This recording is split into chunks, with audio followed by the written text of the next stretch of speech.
Good morning, students. My name is Arvind Rathod, faculty member of Mechanical Department in Bharati Institute of Engineering and Technology, Sikar. Today I am here to teach you the very interesting as well as very important subject, that is fluid mechanics.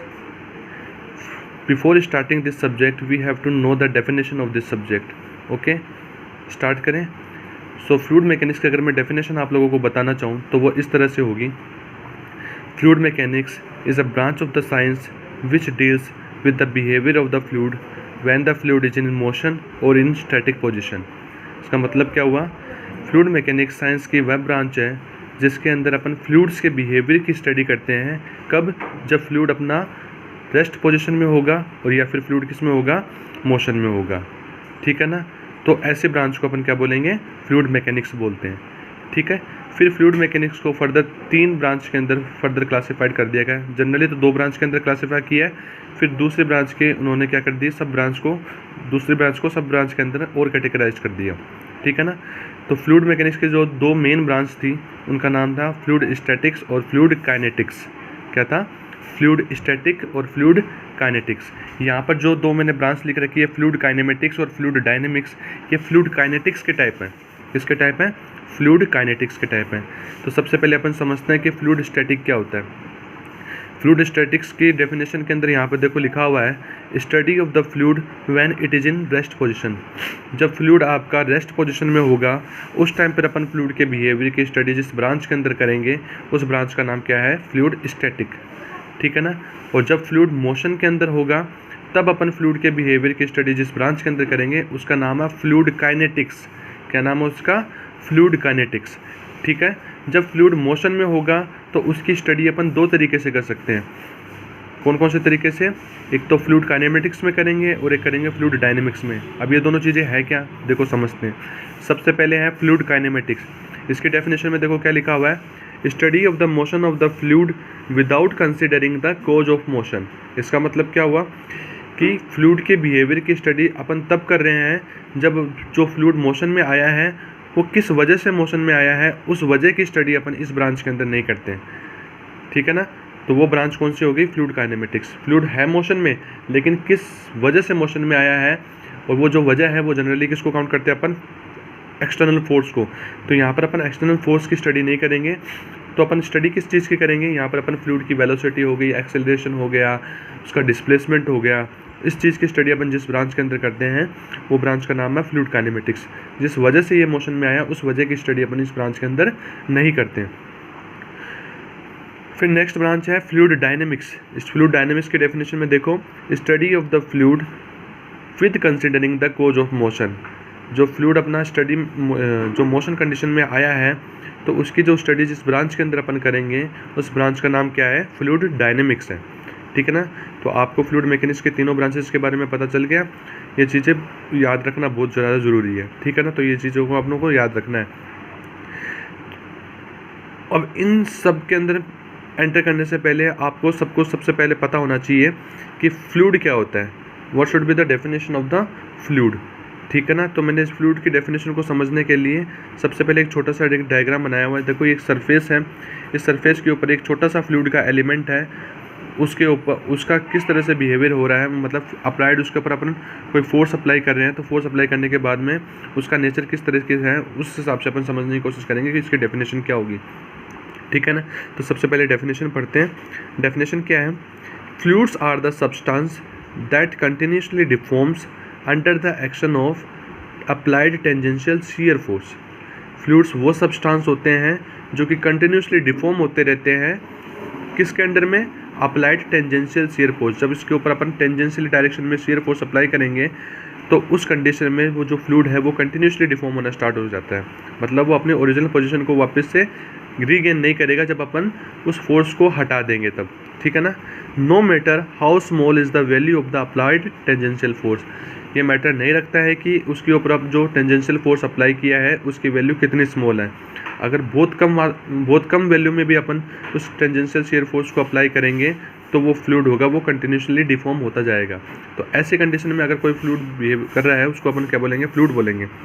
ठीक है ना. नहीं तो अपन उसको क्या बोल सकते हैं? सॉलिड बोल सकते हैं. अगर थोड़ा सा भी फोर्स अप्लाई किया और फोर्स हटाने के बाद में उस पर्टिकुलर मैटर ने अपना ओरिजिनल पोजीशन रीगेन कर लिया, तो वो फ्लूइड नहीं रहेगा, वो क्या हो जाएगा, वो सॉलिड में आ जाएगा। ठीक है ना, समझ में आया।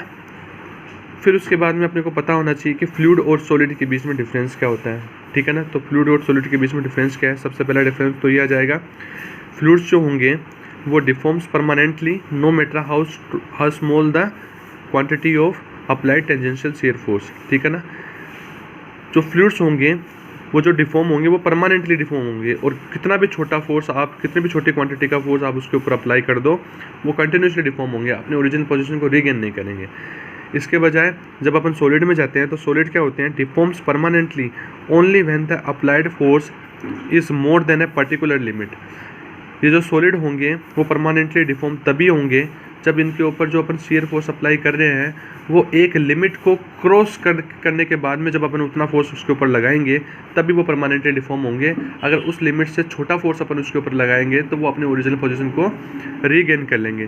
तो ऐसे पार्टिकल्स को अपन क्या बोलेंगे, सॉलिड बोलेंगे। ठीक है ना, तो एक डिफरेंस ये हो गया इनके बीच में। दूसरा डिफरेंस है, फ्लूइड्स के दो टाइप्स होते हैं जनरली, वो होता है लिक्विड और गैस।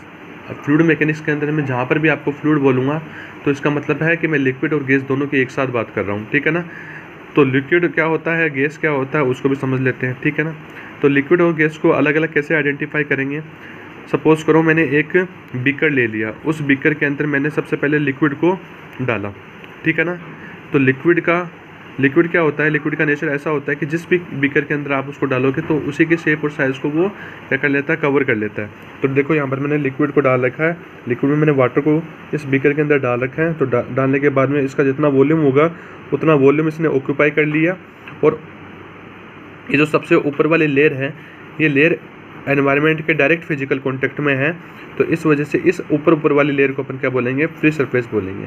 तो एक तरह से अपन कह सकते हैं कि जो लिक्विड फ्लूइड्स होंगे उसके अंदर फ्री सरफेस होती है, और फ्री सरफेस किस चीज़ को शो करती है, जो कि लिक्विड और एटमॉस्फेयर के डायरेक्ट फिजिकल कांटेक्ट को शो कर रही है। मतलब सबसे ऊपर वाली जो लेयर है वो किसको शो करेगी, फ्री सरफेस को शो करेगी।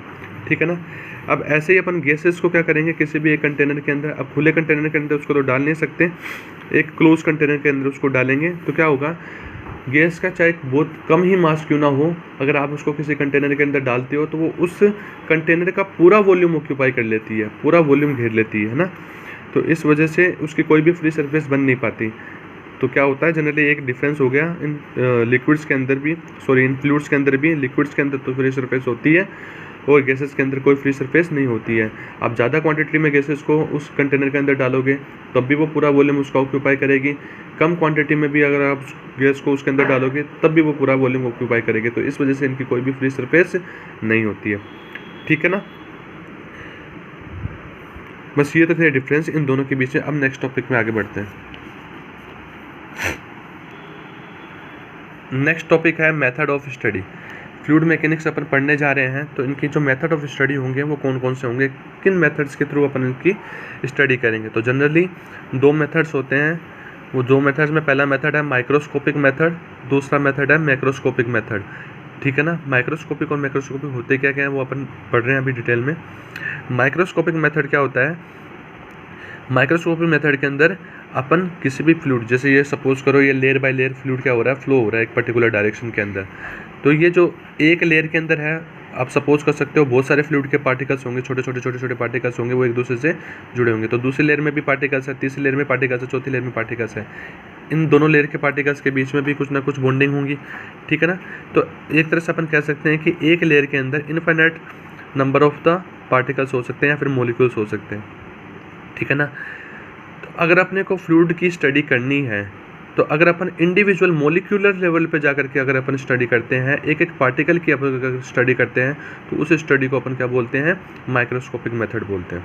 ठीक है ना, एक एक पार्टिकल की स्टडी का मतलब क्या होगा, जैसे एक लेयर के अंदर हज़ारों पार्टिकल है, तो मैंने पहले पार्टिकल की स्टडी करना शुरू करी, उसका मैंने क्या देखा, उसका कितना उसका डिस्प्लेसमेंट था, कितना उसकी वेलोसिटी है एक्स डायरेक्शन में, कितनी उसकी वाई डायरेक्शन में वेलोसिटी, कितनी उसकी जेड डायरेक्शन में वेलोसिटी है। अगर वो मैं यहाँ पर चेक करने लग गया हर एक पार्टिकल की, ठीक है ना, तो उस स्टडी को अपन क्या बोलेंगे, माइक्रोस्कोपिक मेथड बोलेंगे। ठीक है ना, दो पार्टिकल्स के बीच के जो स्पेस होता है, जैसे ये लेयर के अंदर हज़ारों पार्टिकल्स हैं, किसी भी 2 पार्टिकल्स को अपनों ने ले लिया फ्लूइड पार्टिकल्स को, उन दोनों पार्टिकल्स के बीच की जो स्पेस है उस स्पेस को अपन क्या बोलेंगे, इंटरमोलिकुलर स्पेस बोलेंगे। क्या बोलेंगे उसको, इंटरमोलिकुलर स्पेस बोलेंगे उसको, ठीक है ना।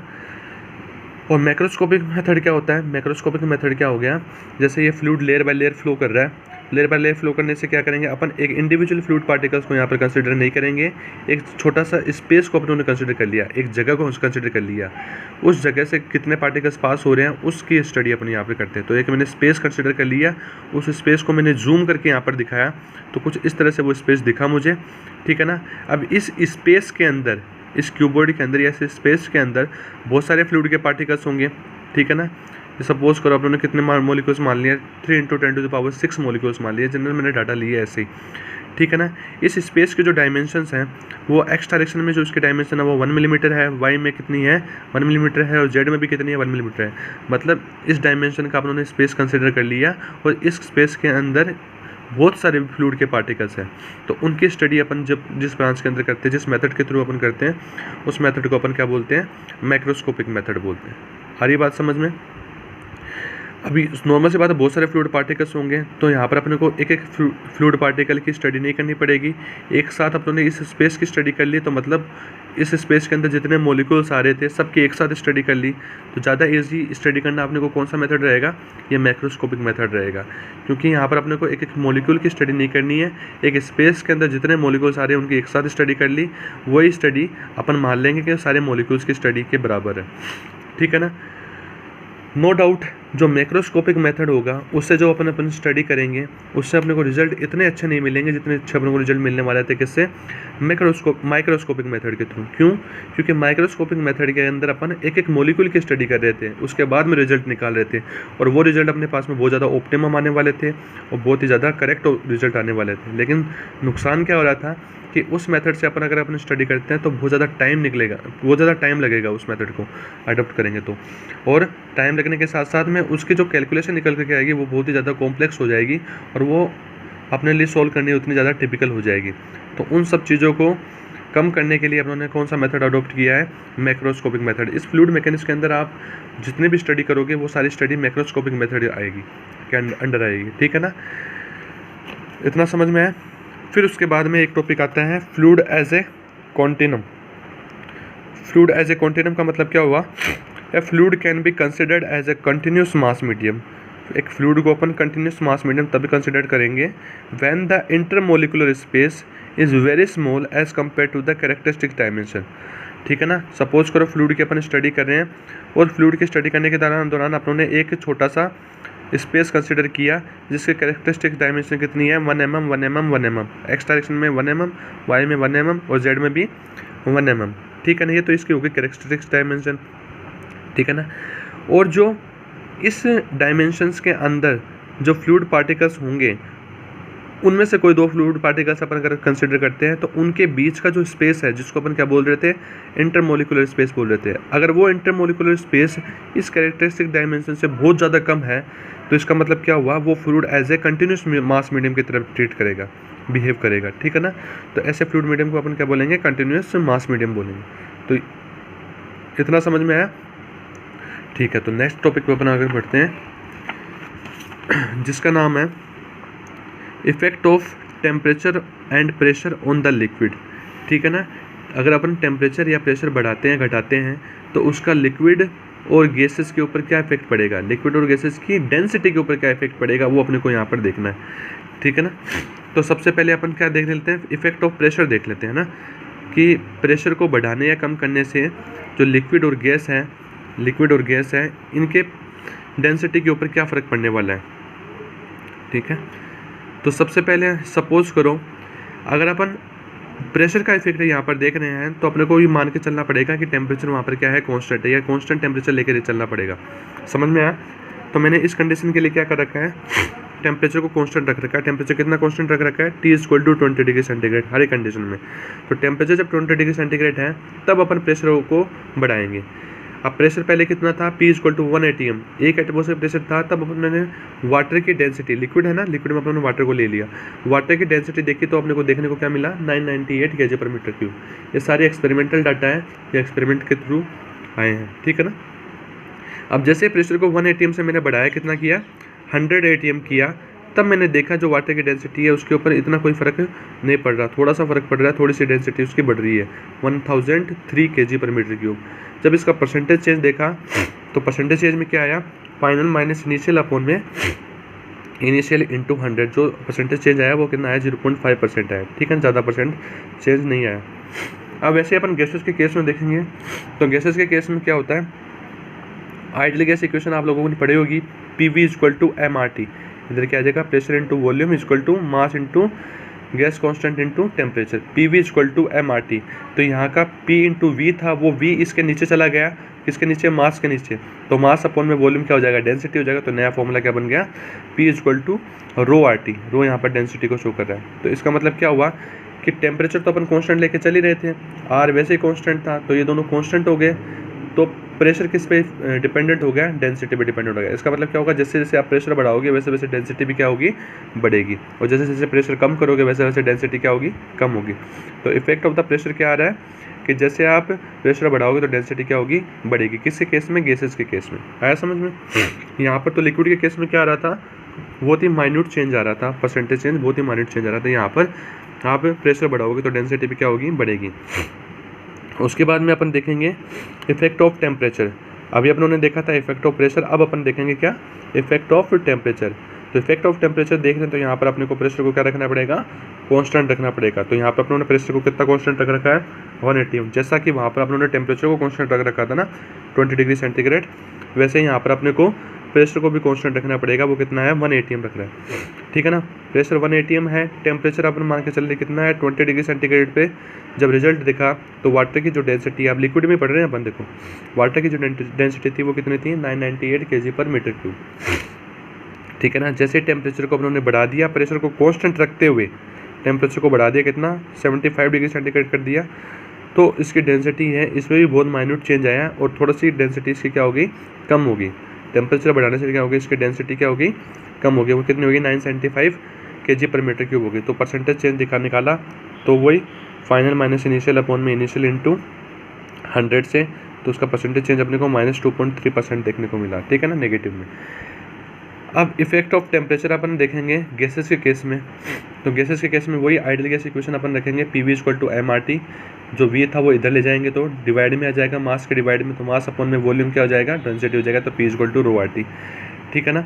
अब यहाँ पर अपन टेम्परेचर का इफेक्ट देखने, तो प्रेशर क्या रख के चल रहे थे, कांस्टेंट, तो प्रेशर कांस्टेंट हो गया, ठीक है ना। R पहले से कांस्टेंट था, ठीक है। और टेम्परेचर देखना, तो इसका मतलब क्या हो गया, temperature into density equal to क्या आ जाएगा अपने पास में, कांस्टेंट आ जाएगा। क्या आ जाएगा, temperature into density equal to constant. तो टेम्परेचर, अब डेंसिटी को उस साइड में ले जाएंगे या फिर टेम्परेचर को उस साइड में ले जाओ, कोई से भी एक को ले जाओ। तो डेंसिटी को इधर रख लिया आप लोगों ने और टेम्परेचर को इधर लेके, तो क्या हो जाएगा, एक दूसरे के इन्वर्सली प्रोपोर्शनल आ जाएंगे। इसका मतलब क्या हुआ कि जैसे जैसे आप टेम्परेचर बढ़ाओगे वैसे वैसे गैसेस का जो डेंसिटी होगी वो क्या होगी, कम होती जाएगी, और टेम्परेचर को कम करोगे तो डेंसिटी क्या हो जाएगी, बढ़ती जाएगी। तो ये चीज़ अपने को याद रखनी है, effect of temperature and pressure का लिक्विड और गैसेस की डेंसिटी पे क्या इफेक्ट पड़ रहा है, वो चीज़ अपने को ध्यान में रहनी चाहिए। बाकी अपन नेक्स्ट क्लास में पढ़ेंगे, और जितना मैंने मटेरियल आज पढ़ाया है वो आप लोगों को एक सेपरेट कॉपी बनानी है। उस कॉपी के अंदर आपको ये सारा मटेरियल लिखना है और मुझे व्हाट्सअप करना है मेरे पर्सनल नंबर पे। जो बच्चा व्हाट्सअप करेगा उसी की अटेंडेंस काउंट होगी, बाकी की अटेंडेंस काउंट नहीं होगी, ठीक है ना। और मैं ये कॉपी कभी भी आपसे मंगवा सकता हूँ, कभी भी आपसे ऑनलाइन मंगवा सकता हूँ, मतलब व्हाट्सअप के ऊपर। तो आप लोग इसको प्रॉपर अपडेट करते रहना, ठीक है। Thank you so much.